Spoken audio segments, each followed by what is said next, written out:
Have you ever looked up at the stars and wondered, who made all this? Or maybe you've faced a tough time and asked, is there someone out there looking out for me? The question of who is God is one of the oldest and most profound questions humanity has ever asked.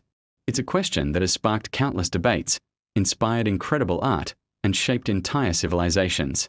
So today, let's dive into this big question, not to give you a single, definitive answer, but to explore the beautiful and diverse ways people have tried to understand God. First, let's talk about the big picture. Across many of the world's major religions, like Christianity, Judaism, and Islam, God is often described as the supreme being, the creator of the universe. This is the idea of a transcendent God, someone who is above and beyond our physical world.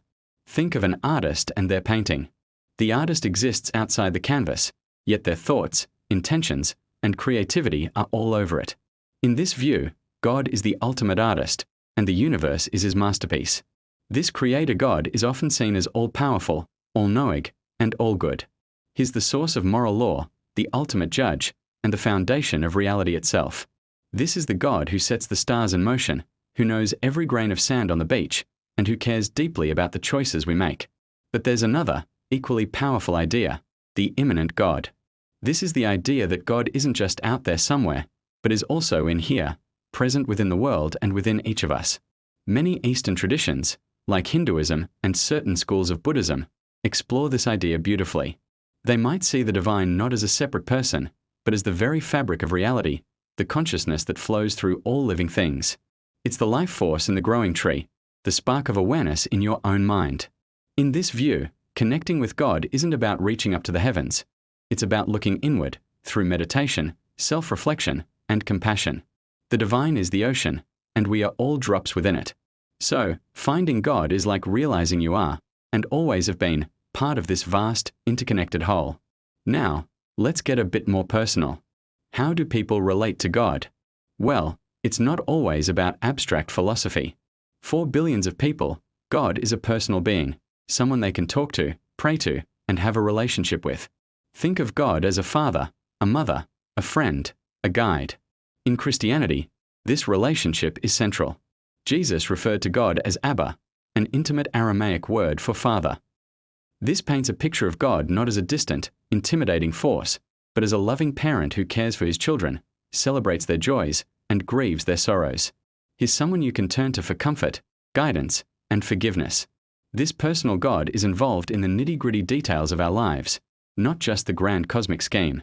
People share their hopes, their fears, and their deepest secrets with this God, finding strength and solace in that relationship. But what if you're not religious? What if the idea of a personal, supernatural being doesn't resonate with you? The quest for meaning, purpose, and connection doesn't just belong to religion. Many people find their God in other places. For some, it's the breathtaking order and complexity of the universe revealed by science. When an astrophysicist looks through a telescope and sees galaxies being born, they might feel a sense of awe and wonder that is profoundly spiritual. They might not call it God, but they are connecting with something vast, mysterious, and beautiful. Albert Einstein famously said he believed in Spinoza's God, who reveals himself in the orderly harmony of what exists, not in a God who concerns himself with the fates and actions of human beings. This is a God of elegant equations and natural laws, the sublime logic that underpins reality. For others, God is found in humanity itself. It's the unconditional love between a parent and child. It's the self-sacrifice of someone who risks their life to save a stranger. It's the collective power of people coming together to fight for justice and create a better world. In this humanist view, the divine isn't a supernatural entity. It's the highest potential within us. It's our capacity for love, compassion, creativity, and reason. When we act with kindness, when we create art, when we seek truth, we are expressing that divine spark. Our purpose, then, is to cultivate these qualities in ourselves and in our communities, to build a heaven on earth through our own efforts. So, we have God the Creator, God the universal consciousness, God the loving parent, God the laws of nature, and God the human potential. Are these ideas mutually exclusive? Not necessarily. Think of it like describing an elephant to people who have never seen one. One person touches the trunk and says, "It's like a snake." Another feels the leg and says, "No, it's like a tree trunk." Someone else touches the ear and says, "You're both wrong, It's like a giant fan. Are any of them wrong? No, they're just describing a different part of the same magnificent creature. Their perspective is limited. Perhaps our human understanding of God is similar. Maybe God is so vast, so complex, that we can only ever grasp a small part of the whole truth. Maybe God is both the transcendent creator and the immanent spirit. Maybe God is both a personal friend and the impersonal laws of the cosmos. This brings us to a really important point: mystery. At the heart of almost every spiritual tradition is the acknowledgement that God is, ultimately, a mystery. We can use words, metaphors, and stories to try and describe God, but these are just pointers, like fingers pointing at the moon. The finger is not the moon itself. Theologians call this the apophatic way, or the way of negation. It's about saying what God is not. God is not small. God is not limited. God is not cruel. By chipping away at our limited human concepts, we get closer to the vast, unknowable reality. This embrace of mystery is not a sign of intellectual failure. It's an act of humility.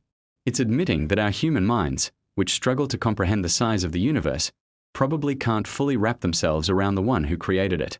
So, where does this leave us? Who is God really? The answer, it seems, is deeply personal.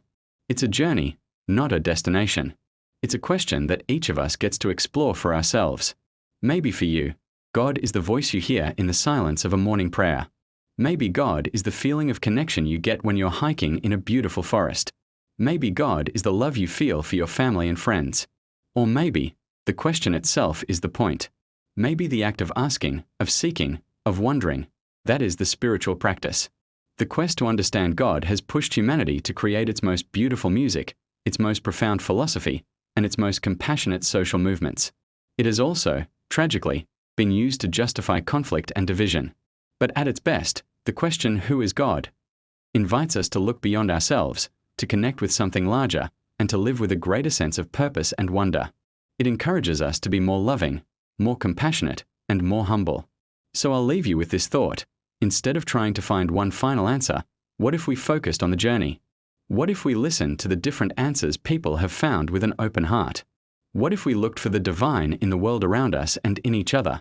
Perhaps the best way to know God isn't to define Him, but to experience Him, in acts of kindness, in moments of awe, and in the deep, quiet spaces of our own hearts.